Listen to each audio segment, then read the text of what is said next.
So thank you everybody else, here for coming. It's super appreciative. My name's Jamie Winsor. I'm the lead engineer on Habitat, one of the co-authors as well. I came to Chef about almost 2 years ago now. I think it's a year and a half or so. My experience is a network server programmer didn't start there. I had a degree in art in school and thought the only way to get into video games was by animating or doing graphics, because that's what you see in a game. And when you're an 18-year-old kid and all you've ever done is played games and never made anything, that's what you think. I didn't actually know that I was any good at programming until I read a couple books. This is the easiest thing to do, is just read a book. The answers are in it. And you should really know that by the time that you're 18 years old.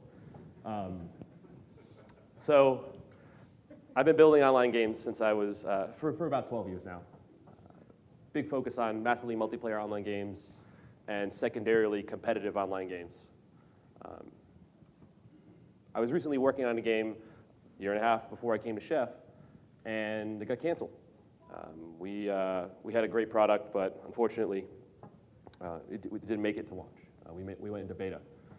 But I remember when I was coming back up from LA to Seattle, I had chatted with Adam, the CTO here, and everyone knows who Adam is. And Adam's a good friend, and the week I moved back up, he took me out to lunch and said, why didn't you tell me that you wanted to come back to Seattle, or why didn't you tell me that you were done at the last gig you were at? And I was like, well, man, I want to make small games. Like, the last thing I did was work on a giant game, and I'm kind of tired of working on giant games. I want to work on small games. So I had to do that. I had to get it out of my system. So when I was done making that small game, I messaged Adam and said, hey, what do you got going on? What are you doing? I still used Chef every day. The entirety of the game that I had built was automated fully with Chef. We used Bookshelf and the environment cookbook pattern, and all the things that I had been leading up to, right? And we got like 90% of the way there, 95% of the way there. We had a number of server programmers that knew how it all worked, and it was good. So Adam said, I've got this great idea. I think you're really going to love it. It kind of inverts the way that you had been thinking about doing development. I said, that sounds great. Well, tell me a little bit more. And the idea was this thing called Builder. That's why the build service is called Builder. That was originally the name of the Habitat project, though. And it had no vowels. It was BLDR. So if you visit bldr.habitat.sh, that's now why that's the build services URL. It's a callback to Adam's prototype. And he said, you can come and you'll work with Fletcher and me, and we're going to build this thing. And I was really hyped on it. But I said, okay, this clicker's not working. There it is, nailed it. And I said, that's great, but there's some things that this project needs for it to succeed. I had just worked on a game, and while my trade is a network programmer, I also fancy myself as a designer, specifically a game designer, but games are very similar to products. It's just a product in the end. And because I had been trying to solve this infrastructure automation problem for so many years, I felt that there was some key things missing, just like there was some key things missing from that game that I had built that we couldn't get out of beta. And they were these things that you see on the screen behind me. Whatever this project is, it has to work on any infrastructure. It can't just be for containers. It can't just be for VMs. It has to work on physical hardware, VMs, and containers. And it has to work with every application. You can't tell people to rewrite their application. No one's got time for that. And if they do, you're only going to be able to go after a certain part of the market, and you're only going to be able to please a small subset of customers. So it has to be greenfield and brownfield applications. The other is that it has to be cross-platform. If anyone here used Chef in the beginning, it was not cross-platform. The Windows support didn't happen for a while, and it was mostly driven by the community in the beginning, if I recall. So it has to work on Linux, it has to work on Windows, and I want it to work on Mac so badly as well. But definitely Linux and definitely Windows, because that's the large portion of your server infrastructure. And the last one is and this is the most important to me, that you must be able to learn this in a time frame where you can measure it in lunch breaks. The number that we've got in our head right now is 80 minutes and not 80 hours. You have to be able to learn how Habitat works in 80 minutes or less, which is typically maybe 2 lunch breaks. Or for me, it's like a half a lunch break, you know? Just a little bit of an 80-minute break, and then, but that's super key. So the idea that we had, which was Builder, came to fruition in 3 pieces. The first thing we did was we built 2 of them, though. We built a package manager, and we built a supervisor. I never thought, ever, that I would build that first one. And I was like, maybe if I'm feeling cool, I'll build that second one. But just to give you an idea, to build a package manager, what it means is that you rebuilt a Linux distribution. And there's a couple things you never do, is roll your own crypto and build your own Linux distribution. And at the time, so I had worked with a guy named Patrick Wyatt for a number of years, and I consider him the biggest influence in my life. He brought me into a company that I worked at called ArenaNet, was the guy that gave me my first actual programming job. He's also the lead engineer of Warcraft and Starcraft and Diablo, and he taught me to be a server programmer. I told him about this idea. I had worked with him for a number of years, and I had that game that I was building last, I had worked with him. I told him what we were doing, and he was like, "You are stupid." He said, "Why would you do that? You're not listening to anything I've ever told you to do. You're breaking one of the 2 rules that you never do." And I said, well, I really believe that we have to do this to be able to have the other thing that we want to build, which is the supervisor. The supervisor that we have with Habitat is it's just a process supervisor, but it has a key component in it that's different than other things like systemd or runit. It has a gossip layer. It's a networked supervisor. It gossips information through a ring, and we're going to talk about that in this chat here. And the last bit that we built is a build service, and we'll get to why we built that. In the beginning, we didn't know we needed it, really. And then it became pretty apparent once we stood up the other things. And this is pretty cool. Like, the whole way that we've built Habitat has been based off of starting with an idea, building on top of it, and really developing out of needs. Or solving for needs. So let's talk about first the packaging system and why we thought we needed to do this. The principles of our packaging system, or any packaging that you should be using, be it a container or whatever, is that every artifact that comes out of your build system has to be isolated, it has to be atomic, and it has to be immutable. Those learnings came from using Chef for 8 years, or whatever it was. You don't want runtime problems. You don't want convergence time problems. You want every problem to be solved at build time. And with these 3 things, these 3 principles, you basically get one of the superpowers of containers without using containers. That doesn't mean containers aren't good and they're not worth using. It just means that we can extend the power of containers back to VMs or physical hardware, and that brings me to that first point, which was it has to run on any infrastructure. Check 1, right? Another thing is that to represent these packages, it has to be an easy language, which fits into that 80 minutes. We use your system's language to represent these packages. So Bash, or if you're on Windows, it's PowerShell. You don't need to learn a programming language. I mean, technically Bash is a programming language, but really? Like, is it? It's pretty easy, dude. Unless you want to do like a for loop. Or like check a variable set. Or really anything other than doing system commands. But by the way, I promise you, one of the #1 things that I get asked is like, why did you decide to use Bash? And I tell them I didn't choose that. Somebody else did, and I didn't want to do it. I wanted to write it all in Lua, and because I'm a game programmer, and it actually is the right choice. And I promise you, if you spend a little bit of time, learn Bash, it does not take a long time. And I'm talking to a room probably full of people that know Bash already, and I'm the one guy that was like, I have to learn Bash? Come on. But it makes it a lot easier. The next bit is the supervisor and the principles of that. The principles of the runtime. So the supervisor what makes it special is that it's reactive.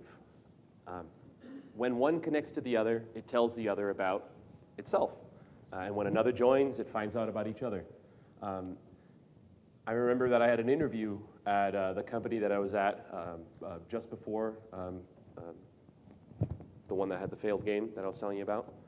And in it, they asked me, this is like 2012. They were like, hey, you're a big Chef user. It's before ChefConf ever happened, too. So it might have been 2011. They said, what would you change about Chef? And I said, well, it's not reactive in any way.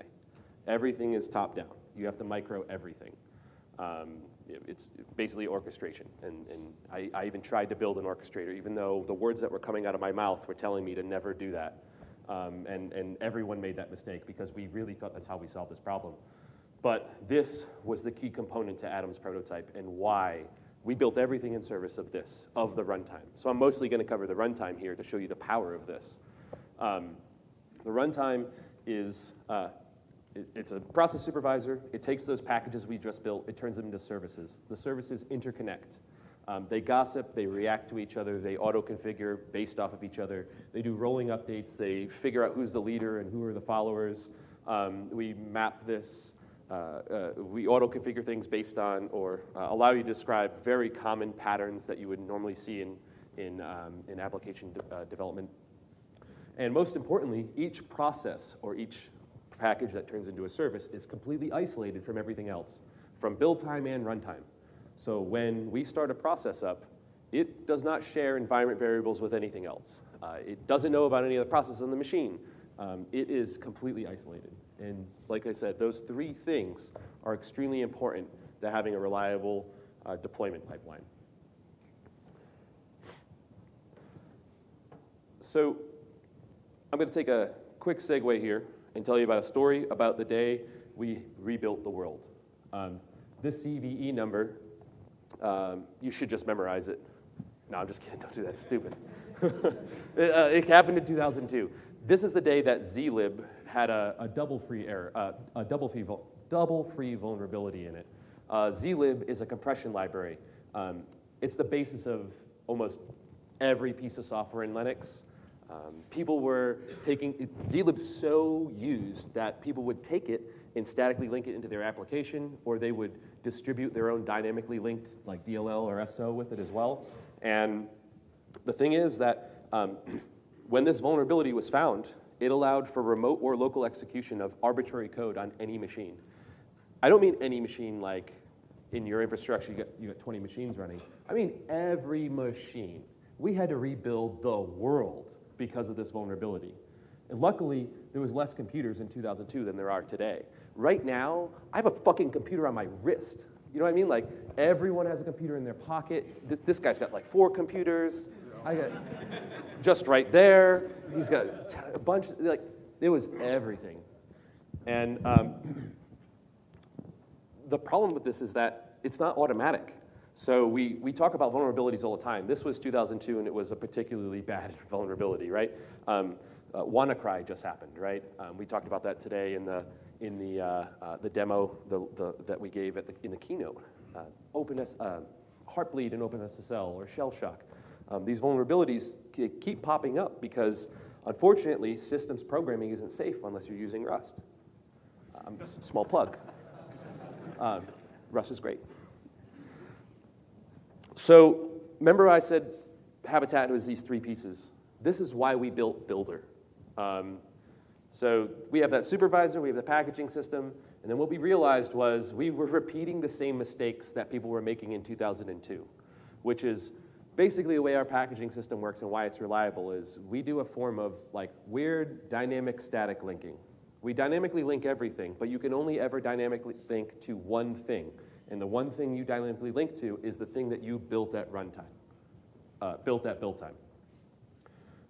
You can never accidentally link to a piece of software you never intended to. The problem with that is if you want to upgrade your software or if you find a vulnerability in OpenSSL, it's not going to upgrade underneath the hood. You need to rebuild your whole application to make sure that you link to the new version of OpenSSL. So you don't have to look at this graph behind the words, but this is the architecture of Builder, and this is why we had to build this distributed build system. The point of it is that it performs dependent builds. That is, if we rebuild OpenSSL, you will eventually have your application automatically rebuilt because it will see that OpenSSL was built, then its dependents have been rebuilt. Dependent is, so it's not your dependency, it's the thing above you. And then so on and so on. And eventually your application gets rebuilt. And what this eventually turns into is you coming in the morning because a vulnerability came out, and you see that your acceptance environment was updated. And you're like, oh, what happened? And you go look, and you see that there was a massive vulnerability last night. It was identified by your upstream. We patched it out. And your acceptance environment was automatically updated with your app. And you see that, and you say, great, I'm going to promote that to production. This is great. This looks perfect. And you didn't have to do any work. I remember when Heartbleed came out, and we had a couple engineers work to fix that problem over a couple-week period. That was bullshit. The scenario that we're now talking about is you were sleeping, and you came in, and it was fixed. So that's, anyway, we build out of demand and need, and that's why we built this.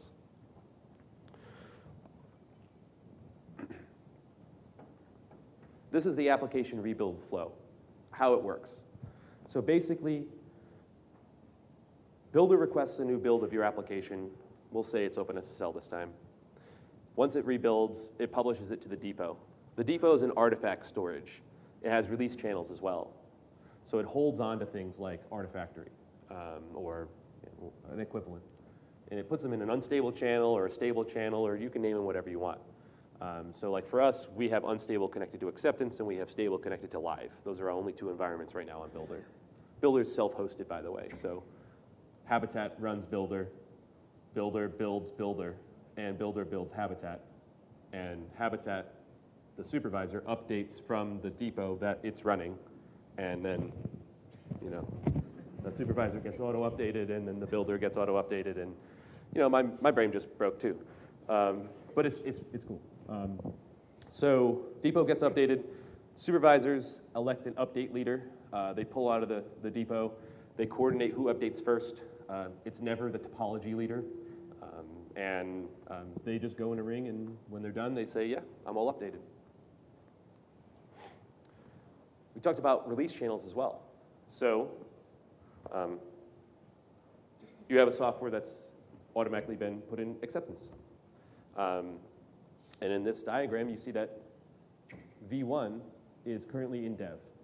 Well, we want to put it in acceptance. We promote it into the acceptance channel.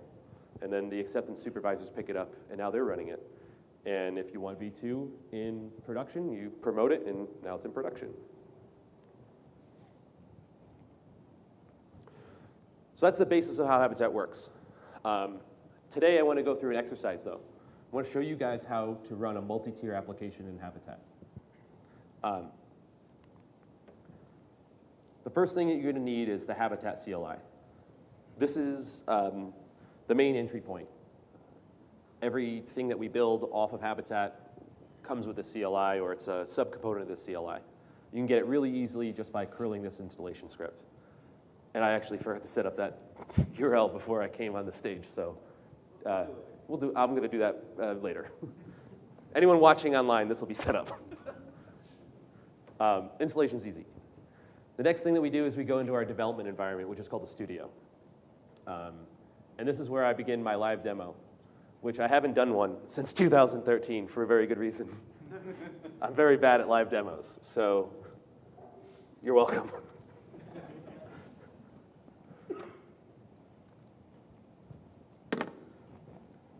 All right, can everyone see this? Maybe a little bigger? How's that? Fletcher, what does it look like? Good? Dark. Kind of dark? You don't need to see the word master, it doesn't matter. We have pretty colors though, so it might be okay. All right. Make this window a little bit bigger. Like I said, my live demo skills, they're pretty shit. All right, so the first thing you do is you just enter the studio. The HAB binary is, it works on Mac, Linux, and Windows. Well, Windows support we're still working on, but it basically works. Okay, we're going to get in here, and what we're going to do is I mentioned that Builder runs Builder. So what we're going to do is we're going to install the router, and we're going to install the API server. What those things are, don't worry, the architecture's up there, but these are two components. Gateway is what you make it connect to, and the router is how we get messages throughout the system. Another like tidbit here is that Builder is actually a MMO backend. That's the only thing I know how to make apparently, so that's what you guys got. Oops.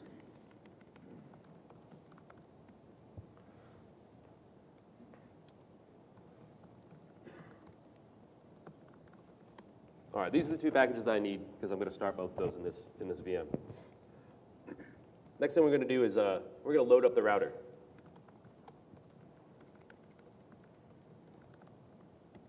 So when you enter a studio, there's a supervisor running in the background already. If I entered a studio, I could suggest that it doesn't, but for right now, for these purposes, when we logged into the studio, it gave us some helpful output as well that just told us that the supervisor was running.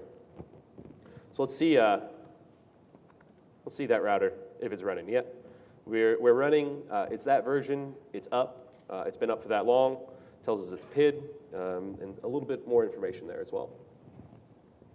So let's see what we can configure on this router.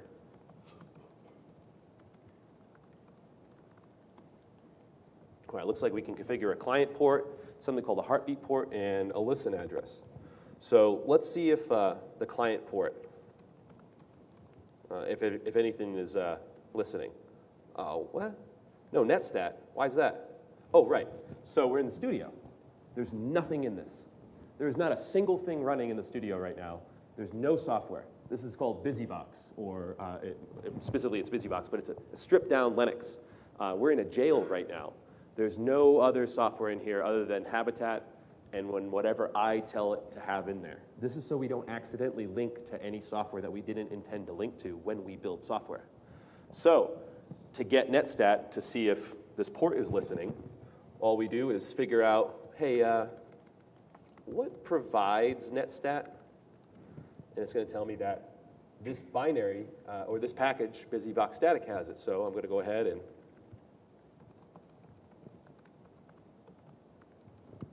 install that. Then I'm going to run netstat.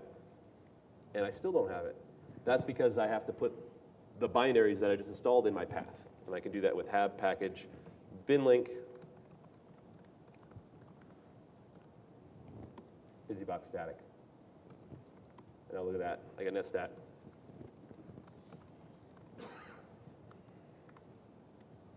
I should figure out what that port was again.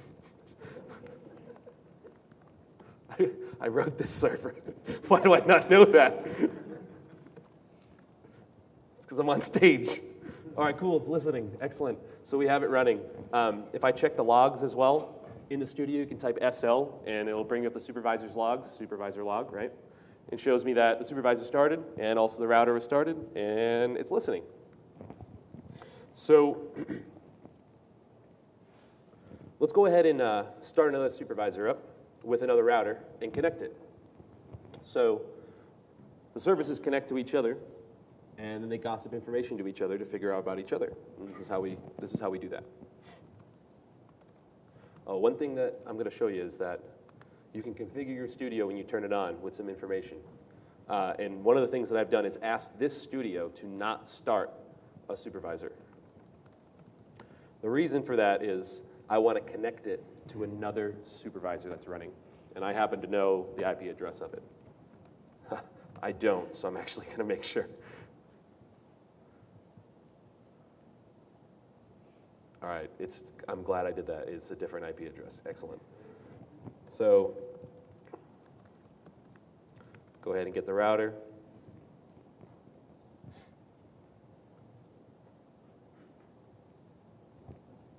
And what we're going to do is now start it.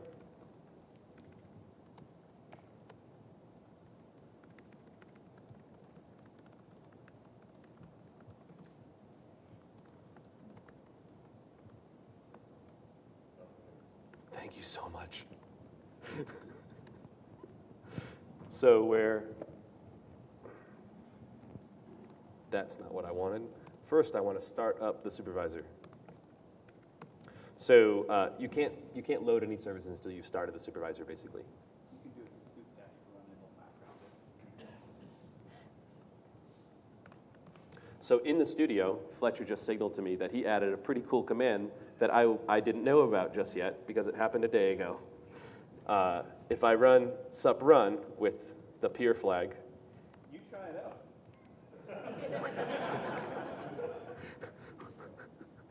it just started in background at a supervisor. Why don't you come up here and give this presentation with me, man? This is helpful.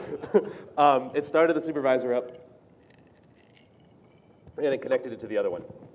So now what we're going to do is load up the router as expected in that group. Yeah, peer doesn't work here. That's right. So if I check the logs, we'll see that it's coming up, and we're good to go.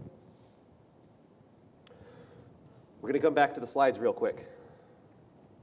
We're going to chat about service groups. I'm going to skip ahead a bunch of slides on accident. Excellent, cool. So service groups. You saw me pass this flag, -- group, and it said acceptance. Service groups are an identifier. Every service that starts joins a service group by default. It'll join the service's name, so in this case, builder-router, the group name, which if you didn't give one, it's default, and then an optional organization name, and that's that @ afterwards. So I just started builder.acceptance. Here's some examples of service groups. So there's builder-router default, builder-router acceptance, or builder-router acceptance at Chef. Those are all valid service groups. When we talk about a service group, that's, come on, man. That's this thing in the ring. So in this diagram all the way to the left, you see supervisors with this kind of like circular data flow, right? And you see services hanging off of them. Every service in there is part of a group, and everything in a ring communicates to each other, but they don't know about each other. This is that isolation. Services only know about everything within their own group unless you perform a special operation called a bind. So all those routers that I just started know about each other by default.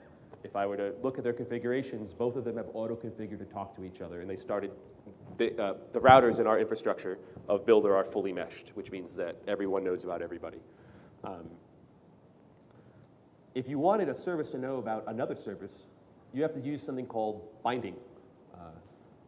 And the way that you do that is inside of the plan, which is the definition into this, and we'll get to that in a minute. You say that I expect that I'm going to connect to a database or I'm going to connect to something else, right? And I want it to expose a port. It has to be this shape, is basically what you're saying. And then the database, so in this case on this slide, we have MySQL or Redis. It says, I expose this shape. And when I designed this feature, the way that I thought about it was that ridiculous, I was literally in Amsterdam, so I had this ridiculous like plug that would take any kind of, oh, it's a socket, right, that plugs into a plug, that takes any kind of power adapter I had, and I could plug it in. And I was like, this is a pretty cool polymorphic relationship they've defined for me here. Oh, cool, we could use that for services. So polymorphic relationships, all that really means is that I don't care what you are, I just care that it basically looks like I fit. Basically, it's if I fits, I sits, you know, like the cat. No one? Cool. Great joke. Nailed it. That guy raised his hand.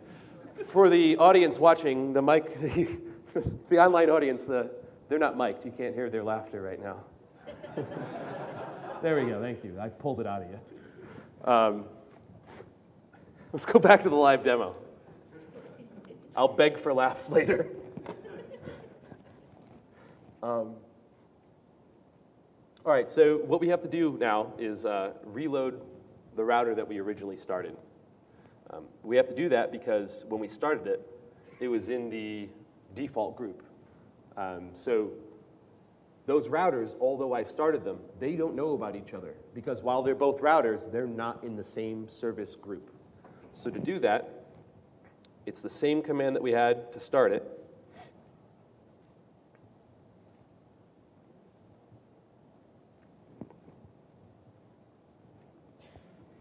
With group acceptance, and we're going to call force, which is a reload, basically. And we'll see in the log that it gracefully terminated, And it started back up, and now they should be connected to each other. Check the status, and we're good. So every supervisor exposes this thing called an HTTP gateway. This is an HTTP server that runs on every single supervisor. You can query it to figure out what services are running, the state of the ring, the state of service groups, the configuration of every service as well. It's generally just a useful port that you can communicate to. So what we're going to want to do is install some curl here. And if I pass the -b flag, that's the same thing as the bin link that I did earlier. So this is automatically in my path now. And I also want this tool called JQ, which allows me to format nicely JSON objects. So let's see what's running. So the supervisor always runs on port 9631. And I'm going to ask it about builder router acceptance. I'm going to spell it right. What'd you say? The question was, is there a package repository that I'm pulling these from?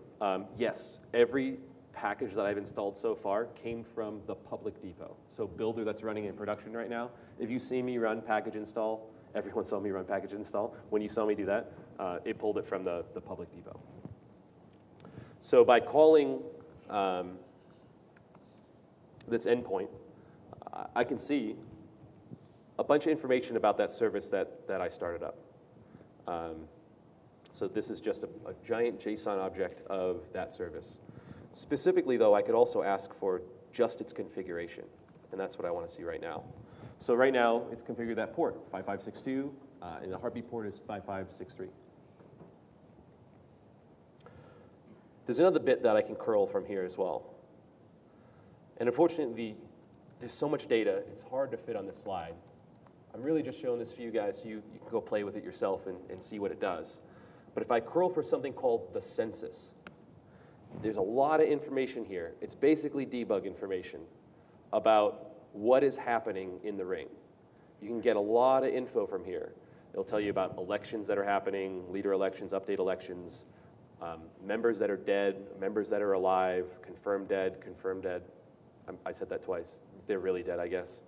A lot of debug information.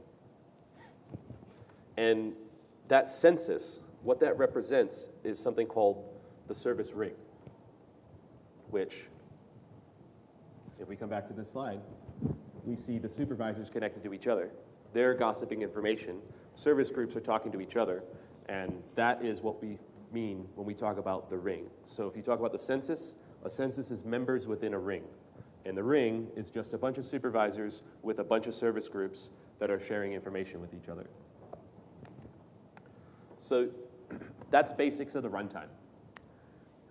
How do you use this?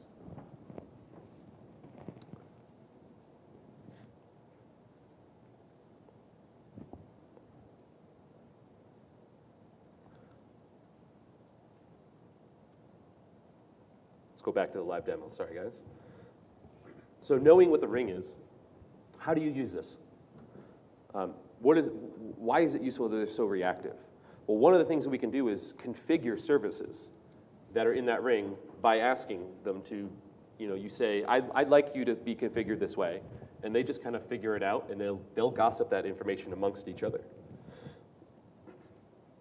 So what we're first going to do here is we're going to start another service, and we're going to bind it to the routers.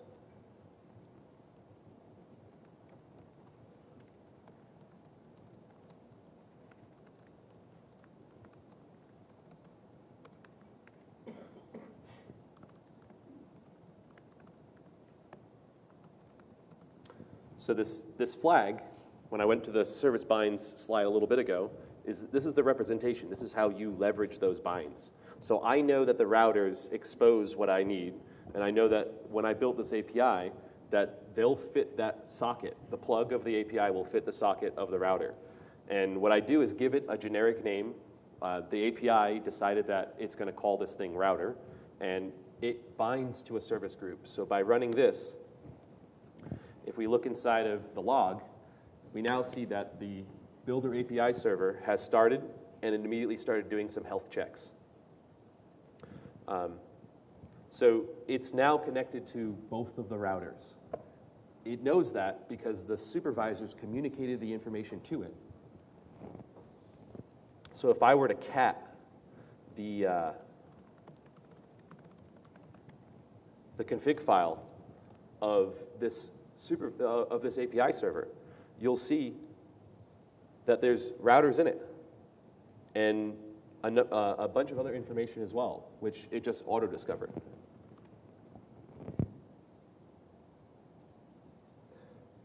So what I want to do next is I want to apply some configuration to the router, and I want to see if the API server picks it up. So let's quickly again check.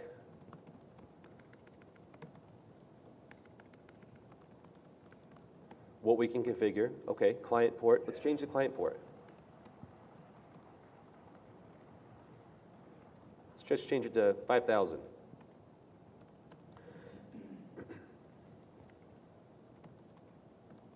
And let's apply this configuration to that service group.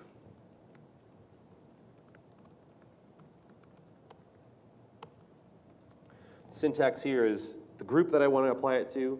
The number that you see there is the incarnation, which is like a monotomically increasing number that defines the version.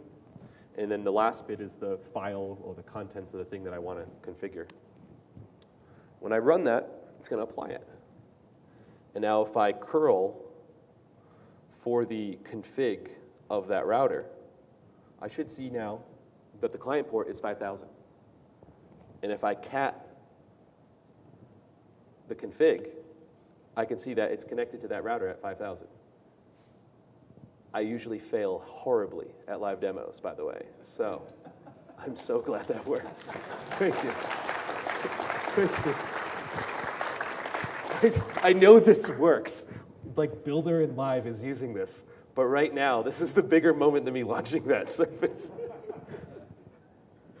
Okay, let's go back to the slides. I'm getting out of this, just in case it decides to break. All right, so like, how do you use that? What do you do to leverage this yourself? How does the packaging system work? That is the on-ramp.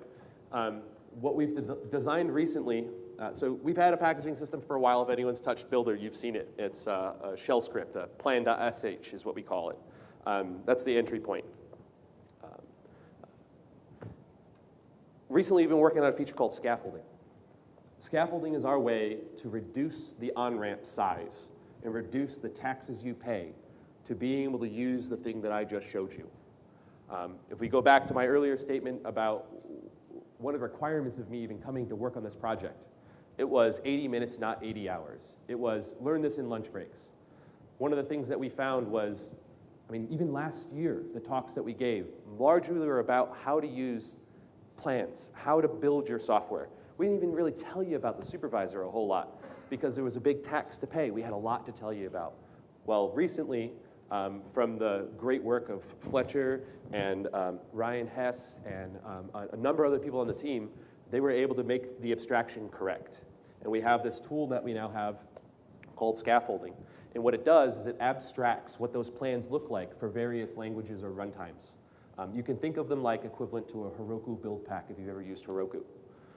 And one of the things that I very much want to do is make this as easy to use for any developer. Habitat is primarily a developer tool. Yes, you could definitely use it if you're an operator. And yes, if you're a DevOps person and you're in the middle between the two, you can totally use it too. But I think that if you get the abstraction right for developers and you allow them to learn it in a couple lunch breaks, even if you're an operations person in this room right now, it'll be so much easier to get them on board to use this thing. And by going to where they are, going to the developer party, going and saying, you have a Ruby app, cool, I have a scaffolding for you. You can use this and you'll instantly be able to build and run your software. That will get us to the place that we need to be at. I've got more to say on this, but first I want to show you one more piece of a live demo, and if this one works, then I'm going to go get drunk, because I don't want to have any more live demo time. So what I have here is a pre-built Rails application. It's called Habitat Life.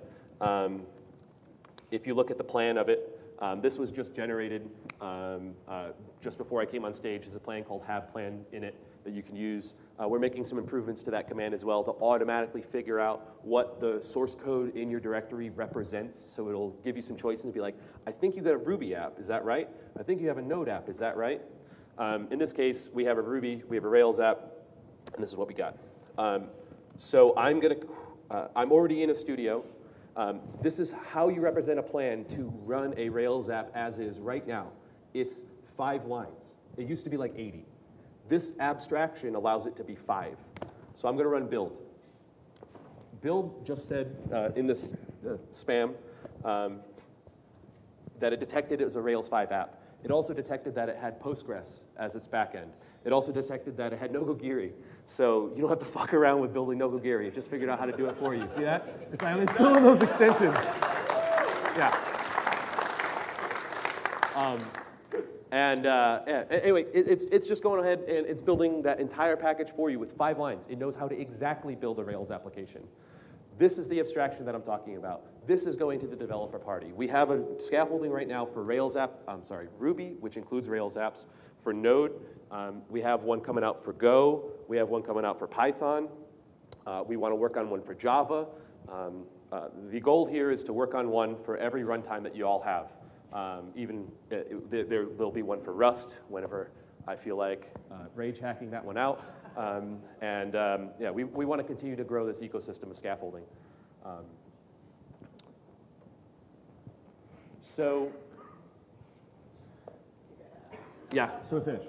And if I started that up, it would work just like the other services as well.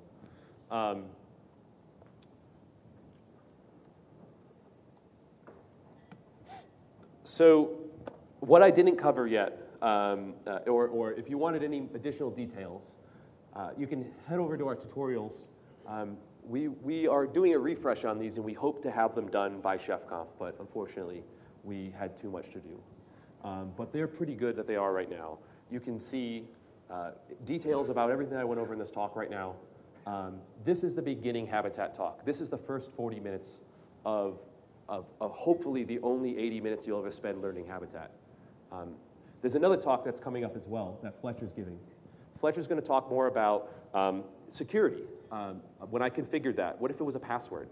So there's encryption among secrets, among passwords or configuration data, right? He's going to talk about rolling updates. So I didn't show you about any of the updating things. I just showed you the configuration apply, right? So how updates are orchestrated. He's going to show you about leader election. So if you have a database server that has a leader and some followers, we have it built into the runtime. There's a lot of great information that's about using Habitat in production, and that's Fletcher's talk, which is at 2:30. Next one. I'd encourage everyone to go there, and if you're watching online right now, please stay on the channel and watch the next video. I hope that you can learn how to use Habitat completely just by watching these 2 videos, and please enjoy your lunch. Habitat is also the most open project that we've had at Chef. Our project tracker and our roadmap are both public. This is a screenshot of our roadmap. This tells you what we are currently working on, in the near term what we're going to work on, and in the future what we're working on. You can also make suggestions to this. This project is for us. And by that, it's because we're making it as open as possible. Like I said, our project tracker is also open. You can see every issue that any one of the developers is working on. And we also have 2 or 3 core members, which they don't work at Chef. They just liked working with us. They liked the project, and we are very welcoming to anybody that's also interested in working. If you want to be a core contributor, get involved. Come into Slack, our community Slack. Start chatting with us. If you have questions too, and you don't want to contribute, it's okay. Feedback is super appreciated. You find a bug, let us know. No one's mad when you find a bug. That is how it gets better. And if you all want to contact me online, I'm Jamie Winsor again. You can find me on Twitter or GitHub. And that's it.